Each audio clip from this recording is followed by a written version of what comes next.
예, 오늘은 민수기 22장 강해의 두 번째 자료,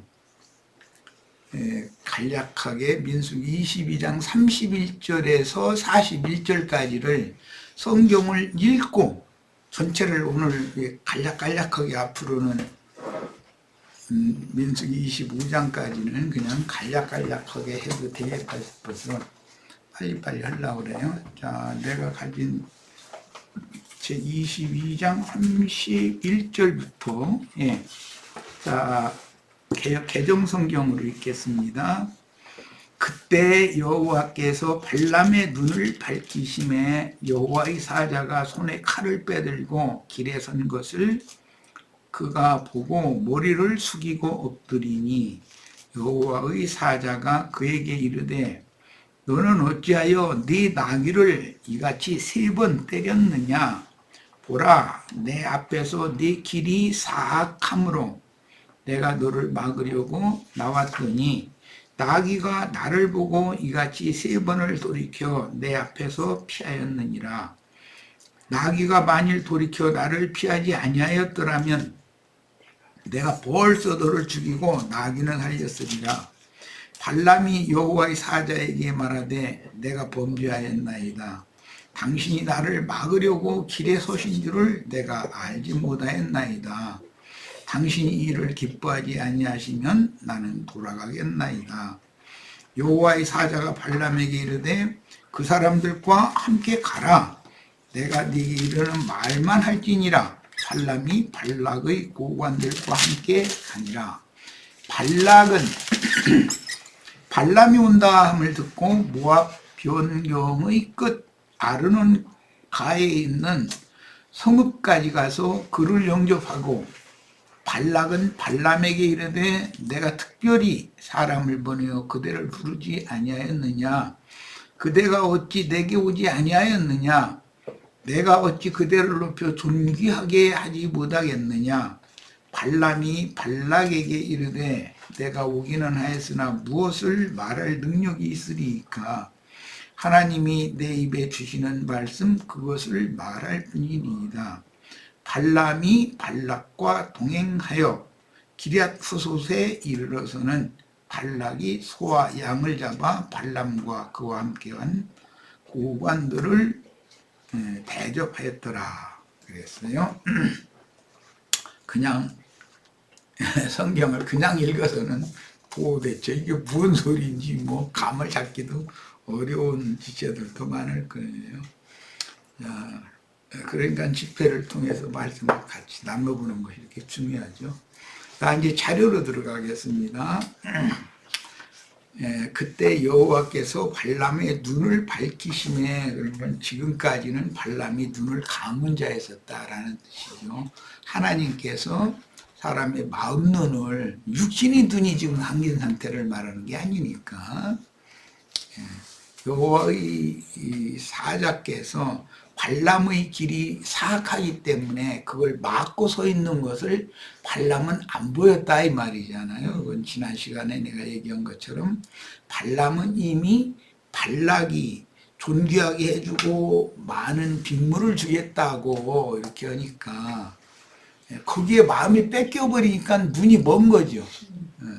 그러다 보니까 하나님이 발람의 그 행착, 발람 행하는 길을 기뻐하시지 않는다는 것에 대해서 마음이 닫혀 있었던 거예요. 그런데 이제 하나님께서 발람에게 눈을 열어주신 얘기예요. 자, 여호와의 사자가 손에 칼을 빼들고 길에 선 것을 보고, 이 이야기는 여호수아서 5장에도 나오죠. 여리고 성을 무너뜨릴 것 때문에 고심고심하고 있는데 여호와의 사자께서 그 여호수 앞에 긴 칼을 빼들고 서서 막고 서 있었다. 그래가지고 나는 이 백성을 이곳으로 인도한 네 조상의 하나님 야훼 하나님이다 이렇게 이제 말씀하셨죠. 네가 싸우려고 고심할 것 없다. 내가 싸워야 네. 이 여리고성 무너뜨리고 가나안 땅도 정복할 수 있지. 너 네가 싸우려고 그렇게 그냥 고심하느냐 이제 이렇게 네. 말씀을 가르쳐 주셨죠. 이제 그런 것이 우리에게는 큰 믿음이 되고 그게 힘이 되는 거예요. 인생사에서도 어떤 난관이 있고 그러면 사람이라는 건 거기에 몰두하다 보면 정신이 거기에 팔릴 수가 있고 하나님의 생각을 우리가 깨달을 수가 없을 수가 있죠. 혼동에 빠지고 이럴 수가 있죠. 그때. 그래서 신앙이라는 게 이렇게 중요한 거예요. 우리 그 학생부 학부모들 특히 내가 이 학생들한테 이렇게 관심을 갖는 것은 어릴 때 성경을 읽히고 성경을 가르쳐주면 그게 그 사람을 붙잡아 버리기 때문에 그 사람이 절대로 하나님께로부터 도망칠 수가 없다. 도망치려고 그러면 앞에 벌써 딱 와서 가로막고 너 일이 올 줄 알았어 내가. 원래 있어야 되는 자리로 보내시는 전능한 하나님을 만나면 바울이 뭐 다메섹 그 노상에서 빛으로 오신 주님을 만나가지고 무릎을 꿇고 하나님 앞에 이렇게 자신의 그 죄악된 것이나 완악함이나 교만함을 자백하고 용서받고 그런 것이 체험적으로 그 인생에 속에 있게 말이에요. 그런데 그러니까는 말귀를 알아들을 만한 12세 이상 된 자녀를 둔 부모들은 자식의 이 신앙교육에 정말 지대한 관심을 가지셔야 됩니다. 하나님 말씀이 그 사람의 인생을 인도를 하셔야만 그 정상적인 하나님의 목적이 이루어지는 거니까.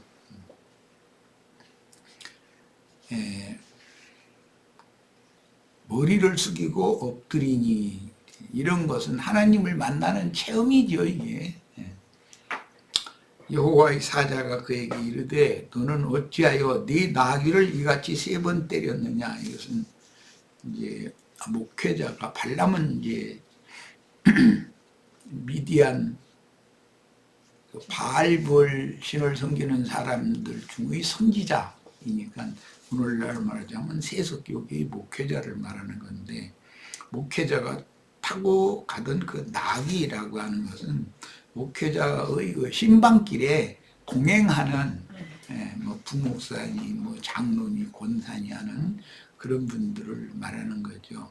그런데 그런 분들을 발람이 자기 지팡이로 때렸다고 하는 것은 상징이에요. 이것은 발람이 교권을 사용해서 강대상에서 치는 말로 했다. 너는 왜 나한테 불순종하느냐 이래가면서 치는 말을 함부로 했다 그런 말이죠. 이것도 이제 신앙의 체험이 필요해. 예배당에 다니면서 이거라도 경험을 좀 해보시면 좋은데 우리야 그때 그럴 필요는 없습니다. 자, 보라 내 앞에서 네 길이 사악함으로 내가 너를 막으려고 나왔다 그랬어요. 그러니까 발람은 하나님께서는 발람이 지금 가는 길을 기뻐하시지 않는다는 것을 몰랐지만 왜 그냥 자신의 마음 눈이 가렸기 때문에 하나님의 진실한 뜻을 몰랐는데 하나님이 막는 것이죠. 내 뜻은 네가 가는 걸 원치 않는다 그 말이죠. 발락에게 가서 이 축복받은 하나님께 축복받은 백성을 네가 임의로 저주한다는 건 있을 수 없는 일이죠. 그거는요. 발람은 발락의 초빙을 기회로 잡아서 많은 재물을 얻고 영광도 얻을 거라는 조급한 마음에 눈이 감겨서 말 못하는 나귀도 보는 여호와의 사자를 보지 못했던 것이니 소위 말하는 평신도는 보는데 목사는 못 봤다 이 말이잖아요. 지금 참 하나님인 야훼의 사자와 발람의 하나님 야훼가 발람 속에서 다투는 중입니다. 예. 이름은 똑같이 예수 이름으로 뭘 다 하지요, 목사들이. 그런데 이름은 발음은 같지만 그 신의 내용이 다른 것이죠. 이제 결과는 25장에 가면 나옵니다. 거기 보면은 하루에 24,000이 죽임당하고 24,000 중에 1,000 이스라엘의 그 지도자들은 태양신을 향해서 태양을 향해서 목매달아 죽이고 그런 말씀이 결론이잖아요. 그러니까 오늘날 세속교계의 발람의 어그러진 길로 몰려가는 자들, 니골라당의 행위를 행하는 자들, 이런 자들은 결과적으로 그게 도심판때에서 지금 이게 가나안 땅 정복 전쟁을 바로 앞둔 이게 우리들이 신앙으로 적용하자면 나의 신앙 생활의 인생을 종결할 즈음에 있는 이야기단 말이에요 지금. 앞에서 발람의 야훼 하나님은 발락의 두 번째 초대에 그 혼을 뺏긴 발람의 강렬한 원함에 동조하여 가라라고 발람의 속에서 사실은 두 신이 싸우는 거예요. 그런데 가라라고 했던 그 하나님은 여호와가 아니었다는 거죠. 가짜 여호와인 거죠 지금. 그래서 이제 가는 중인데 여호와의 사자가 막는 거예요. 이제 눈을 밝혀가지고 그 얘기예요. 야, 나귀가 나를 보고 이같이 3번을 돌이켜 내 앞에서 피하였느니라. 말 못하는 짐승인 나귀도 말 못하는 짐승 이야기는 베드로나 뭐 또는 계시록이나 이런데 주로 많이 말씀이 나올 때 보면 짐승 말 못하는 이성 없는 짐승 이야기가 많이 나오죠. 그게 전부 세상의 영이 지배하는 인간들을 짐승으로 바다 짐승 또는 땅의 짐승 이렇게 짐승으로 표현을 해요. 그런데 여기서 나귀 발람이 타고 다니는 나귀니까 종교인이죠. 나귀는 반드시 어린 양으로 대속하거나 대속하지 않으려면 목을 꺾어서 죽여야 된다 그랬어요. 그런데 목을 꺾고 죽어야 될 자인데 대속받지도 못한 나귀 타고 다닐 수도 있는 거죠. 뭐 비유죠. 그런데 그 사무엘기에 보면 사울 왕이 아말렉의 살진 짐승들을 끌고 와서 그 짐승으로 제사를 하려고 그랬다고 그랬죠. 그러니까 사울은 못 들었지만 사무엘은 먼 데서도 벌써 그런데 내 귀에 들리는 이 짐승 우는 소리는 이게 무슨 뜻입니까? 하고 이제 물었어요. 이게 짐승 운다는 건 무슨 소리겠어요? 기독교 교육의 이성 없는 짐승에 방불한 그런 신자들이나 목회자들이 막 떠들어대는 거죠. 성경 말씀한다고. 그런데 그게 다 하나님 오실 때는 짐승 우는 소리로 듣는다는 말이죠. 자, 나귀가 나를 보고 이같이 3번을 돌이켜 내 앞에서 피하였느니라. 나귀가 만일 나를 피하지 아니하였다면 내가 벌써 너를 죽이고 나귀는 살렸으리라 그랬어요. 본문에서 야훼께서 발람은 죽이고 나귀는 살린다는 표현은 발람의 하나님의 얼굴 앞에서 완전히 쫓아내버린다라는 뜻이에요. 뭐 물리적으로 죽인다는 말보다는 죽음이라는 건 하나님의 얼굴을 볼 수 없는 상태로 어둠으로 떨어지는 것을 죽음이라고 그러는 거니까 영적으로는. 나귀의 영은 오히려 나귀는 살린다 그랬으면 무지한 나귀도 영을 거듭나게 하면 눈뜨게 하면 나귀가 살아날 수 있는 거죠. 예수님이 땅에 오셔서 계속 소경들 눈뜨게 해주는 이야기가 다 그런 이야기라는 걸 알 수 있는 거예요. 그래서 나귀의 영을 살려 영감의 계시를 받고 새방언을 말하는 참 선지자로 오히려 나귀를 쓸 수 있다. 평신도를 발람 선지자보다 더 크게 쓰실 수 있다. 그 말이죠. 얼마든지 그러실 수 있는 거죠. 그러니까 유대교 지도자들, 예수님을 대적하던 자들은 전부 지옥 판결을 하나님께서 해버리고 그들이 하나님 나라의 그 장자권을 가지고 있다는 그 권세를 그들에게서 뺏어버리고 갈릴리 어부들 가르쳐가지고 그들한테 장자권을 주잖아요. 얼마든지 하실 수 있는 일이죠. 우리 지체들도 그러니까 이런 말씀에 소망을 갖고, 예, 세상에서 무슨 유명하다 하는 어떤 사람들, 예, 그 사람들은 하나님의 자녀고 나는 뭔가 이런 생각 절대 하시지를 말고 말아요. 하나님께 사람이 은혜를 구하고, 기독교식으로 말하자면 깨어지고 부서지고 깨어진 사람들을 하나님 얼마든지 붙들어 쓰실 수 있는 거니까. 내가 지금 좀 우크라이나도 안 좋은데 좀 몸이 안 좋아서 좀 그러네. 자, 발람의 종으로 발람을 모시고 다니던 수종자에게 야훼 하나님의 신을 부어서 주님의 종으로 쓰시고자 하시면 예수를 따라다니는 제자들에게 하나님의 신이 임하면 그들이 전 세계를 지금 복음으로 정복했잖아요. 얼마든지 이렇게 하실 수 있는 거예요. 그래서 신령한 방언은 하지 못하던 나귀라도 그 무지한 짐승 같은 사람들이었었죠. 영의 생각을 열어 하늘 구조로 이끌어서 사람의 말로는 가히 이르지 못할 비밀들을 계시해 주셔서 그 마음의 이상을 깨닫고 야훼의 수종자로 얼마든지 쓰임을 받을 수 있다. 자, 34절 발람이 여호와의 사자에게 말하되 내가 범죄하였나이다. 눈이 열리니까 인제서 하는 말이야. 그런데 이게 이제 문맥이 좀 이상해요. 진실한 회개인지에 대해서. 당신이 나를 막으려고 길에 서신 줄을 내가 알지 못하였나이다. 당신이 이를 기뻐하지 아니하시면 이 말은 내가 발락에게 이스라엘을 저주하러 가는 길이 당신이 마음에 기뻐하시지 않으면 나는 돌아가겠나이다 하고 하나님께 회개하는 것 같은데 하나님은 이미 네 가는 길이 사악해서 내가 너를 막으려고 왔다. 군말 없이 아이고 집에 잘못했으면 돌아가겠습니다 해야지. 이렇게 타협을 하고 나 좀 사실은 나 그냥 가게 해주세요 이 말이거든 지금.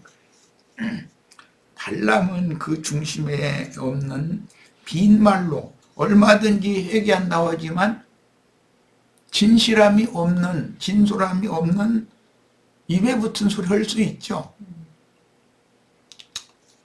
이제 사람은 입에 붙은 소리 미사여구를 구사하면은 속아요. 그런데 하나님을 속이지는 못하죠. 하나님은 사람의 중심과 배부를 다 꿰뚫어 보고 계시니까 빛으로. 나는 여호와의 사자께서 내 길을 막고 서신 줄을 몰랐고 당신이 내가 발락에게 가는 것을 기뻐하지 아니하면 나는 돌아가겠나이다 라고 말합니다. 이미 야훼께서는 앞에서도 이미 너는 그들을 따라 발락에게 가지 말라라고 분명하게 말씀하셨었죠. 그럼 안 가야 되는 것이고 이렇게 행차하는 것 자체가 지금 잘못된 거죠. 그럼 칼 들고 앞에서 막고 계시고 내 길이 사악하다 그러면 알겠습니다 하고 돌아가겠습니다 하고 돌아가야지. 이렇게 타협을 자꾸 한다는 것은 아직도 발람의 마음에는 발락이 영화롭게 되질 뿐 아니라 많은 재물을 주겠다고 약조한 것이 거기 찌꺼기가 남아있는 거예요 지금. 그래서 기뻐하지 아니하시면 이라는 발람의 말은 지금 하나님까지도 속이려는 교활한 자의 거짓말이니 사실은 내가 범죄하였습니다. 당신이 이를 기뻐하지 않는 줄을 이제야 깨달았습니다. 즉시로 돌아가겠습니다 라고 하고 실제로 돌아가면 되는 거예요. 그런데 사실은 다시 가잖아요 끝까지. 이것이 사람이 무엇인가 육의 생각에 육체의 욕심에 한번 마음이 미혹되면 깨끗하게 씻어지기가 쉽지가 않다는 거예요. 즉 말하자면 신앙 양심의 소리가 자기 중심에서 들려도 그 신앙 양심의 소리를 육신의 생각의 소리가 눌러버린다는 거예요. 이긴다는 거죠. 예. 이것이 실제적인 영적 전쟁인 것이죠. 35절 여호와의 사자가 발람에게 이르되 그 사람들과 함께 가라. 아니 네 길이 사악해서 내가 막으러 왔다 할 때는 문제고 이렇게 기도를 하니까 또 이제 가라 그러면 발람의 속에 두 신이 지금 어떤 신은 가라고 그러고 어떤 신은 막고 있고 이러고 있다는 얘기잖아. 지금 두 신이 역사하고 있는 거예요. 내가 네게 이르는 말만 할지니라. 이 참 중요한 말이죠. 여호와 하나님이라면 발람이 발락에게 가면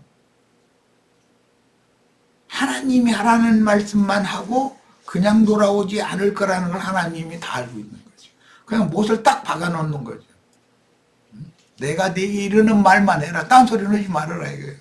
그런데 실제로는 마지막에 한보따리 받아가지고 돌아올 때는 여기 인수기에는 그 말씀이 안 나왔지만 발락의 귀에다 대고 속닥속닥 해주고 왔죠. 그러니까 한보따리 죽었지. 그건 이제 나중에 신명기에 나오죠. 여호수아서의 신명기에.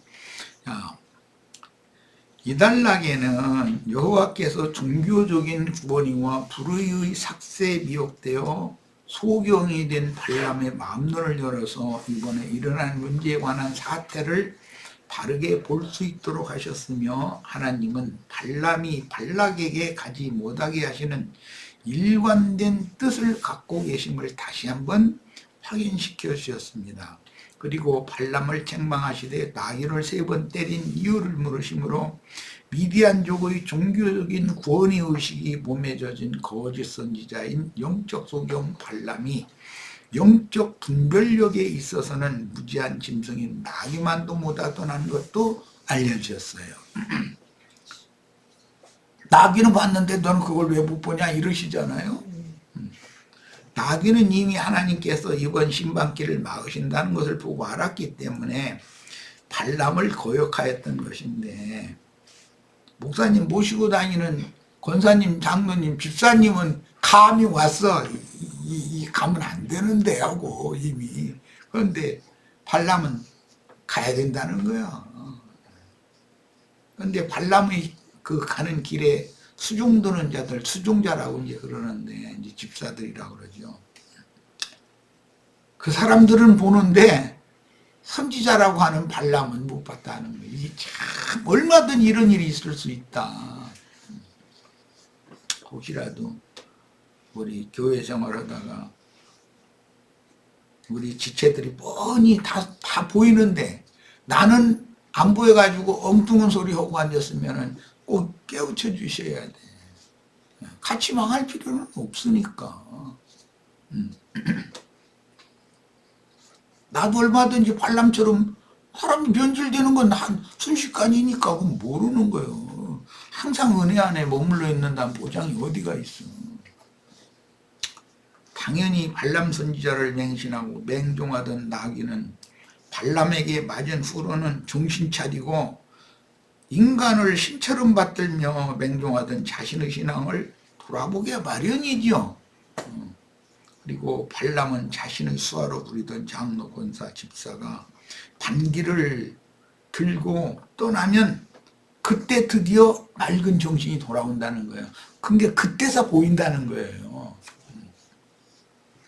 그러나 발람은 이미 그의 혼이 사탄에게 굳게 잡혀서 영적 분별력이 마비된 상태이므로 발락에게 이스라엘이 모압의 신 그모스, 몰렉, 가나안 족속들은 바알이라고 그래요. 그런데 이제 가나안 족속들의 신과 관련시켜서 민수기 마지막 심판하실 때 25장에 보면 태양을 향해서 목매달아 죽이라고 그랬죠. 24,000 중에 1,000명은 족장들인 지도자급들이었거든. 네. 그들이 연병을 퍼뜨리는 병 원인균자들이라는 거잖아. 그 막 삽시간에 퍼져버리더라는 거, 그게. 교회에서 그러니까 봉사하는 형제 자매님들이 어떠냐를 보고 어린 양문이들은 그걸 보고 자란다. 말씀만 그냥 처음부터 말씀만 난 따르겠습니다. 사람 기독교인들 실망하면 아이고 사람 안 봐. 그냥 말씀만 하나님만 바라보고 나 자기 스스로 위로하느라고 그런 말을 하는 것이잖아요. 예, 인간 세상에서도 자식들은 부모를 보고 자란단 말이에요. 그래서 자식의 부모인 나는 나의 부모한테 자식들이 본 데서 함부로 하면 안 된다. 결국 내 자식은 안 그럴 것 같지만 내가 늙고 내 자식이 힘이 생기면 나를 내가 내 부모한테도 당연히 하게 돼 있어요. 배우기를 그렇게 배우니까.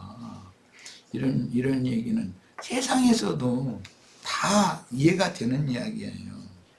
요즘에 뭐 뉴스에 보니까 뭐 무슨 축구 선수가 뭐 위계 질서를 이렇게 뭐 하극상을 일으켰던 모양이지. 그래가지고 뉴스가 많이 나오더라고. 세상 사람의 양심으로도 그게 용인이 안 되는 거예요. 그거 아무리 볼을 잘 차고 뭐 잘 다루고 그런 막 재능이 있는 아이인가 본데 싸가지 없는 아이다 말이에요. 그래가지고 민심이 그냥 흉흉하잖아요. 그러면 그 아이가 아무리 재능이 좋으면 뭐래요? 인간이 덜 됐다 해가지고서 모든 국민들이 반대하는데 어떻게 할 거예요? 그 아이가 나오면은 이제 진실한 얘기를 하는 것을 우리 못했다 이렇게 나오면 그거 어떻게 할 거예요? 이 사람이라는 게 쌓아 올리는 건 자기를 어느 수준까지 이렇게 쌓아 올리는 건 수년이 걸리고 노력이 어마어마하게 들어가는 거예요. 그러나 무너지는 건 한순간이거든. 그게 무너지는 건. 이런 걸 우리가 많이 생각을 꼭 해보셔야 돼요. 야, 그러나 발람은 이미 그 혼이 사탄에게 굳게 잡혀서 영적 분별력이 마비된 상태이므로 발락에게 이스라엘이 모압의 신 그모스 몰렉 바알신의 저주를 받도록 모압 여인들의 종교제의에 이스라엘의 지휘관들을 초대하라고 꾀를 넣어주고 뒷돈을 챙겨서 자기 고향 그들로 돌아갔었죠. 그랬단 말이에요. 그러니 야훼께서 이르는 말만 하라는 명령을 이건 범할 자라는 것을 이미 하나님 알고 있었다라는 것이죠. 왜 그게 뭐 그걸 받으려고 지금 가지 말라고 하는 데서 그때 가려고 하는 거니까. 이제 발람의 눈이 열려 이번 사태에 대하여 재고하게 된 원인은 무지한 짐승인 나귀의 거역과 자기 좋은으로 생각했죠. 수중자니까.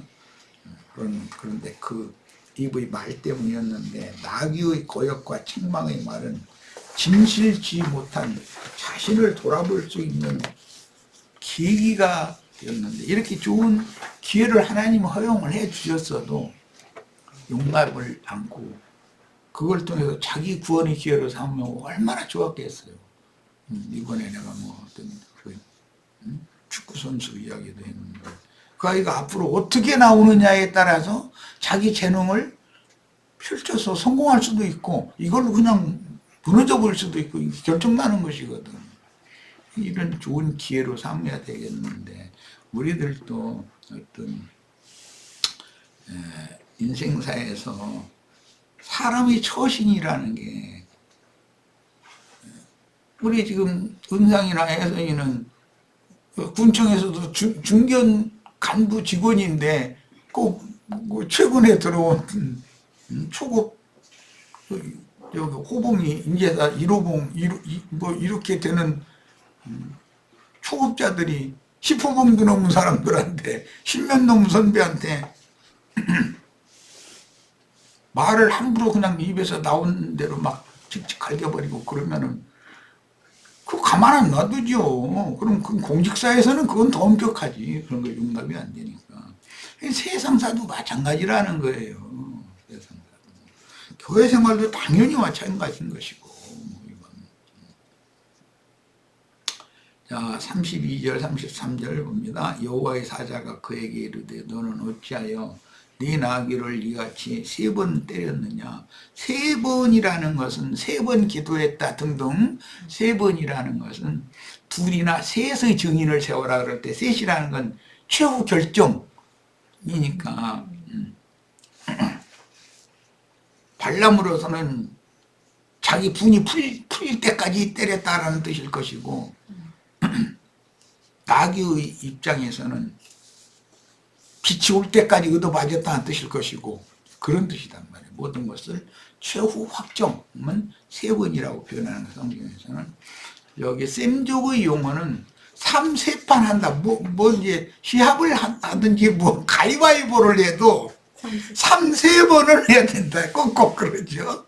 왜 그래요? 최후 확정이 날 때까지 해야 된다. 한 편은 이 편이 이기고 한 편은 저 편이 이겼어. 그럼 1대1이면 한 번 더 해서 최후 결정을 해야 되잖아.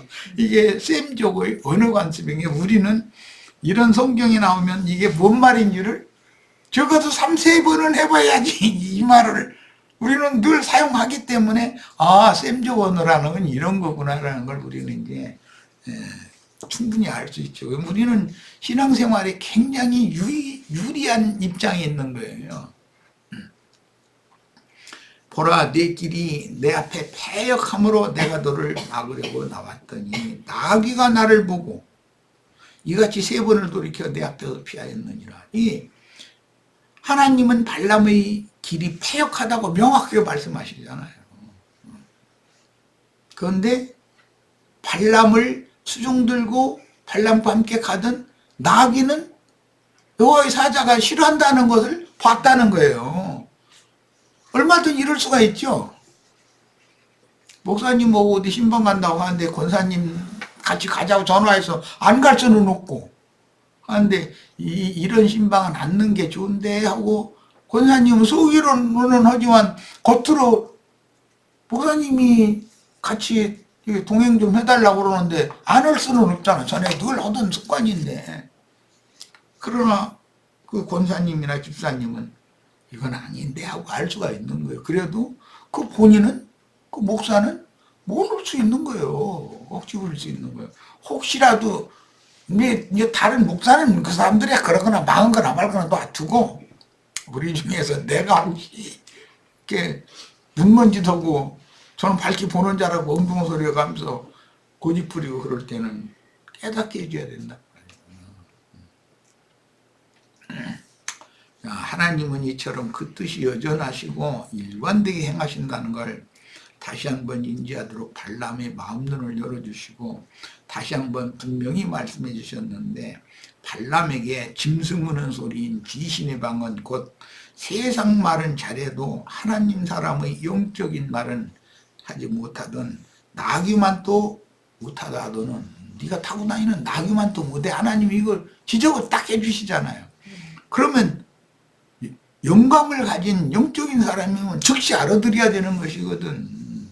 하나님께서 그 신앙 양심에 세미한 어떤 말씀으로 들까 말까 하는 그런 음성으로 나는 네가 하는 짓이 마음에 안 들어 하시면은 그 편을 서야지 내가 원하는 이 편을 그냥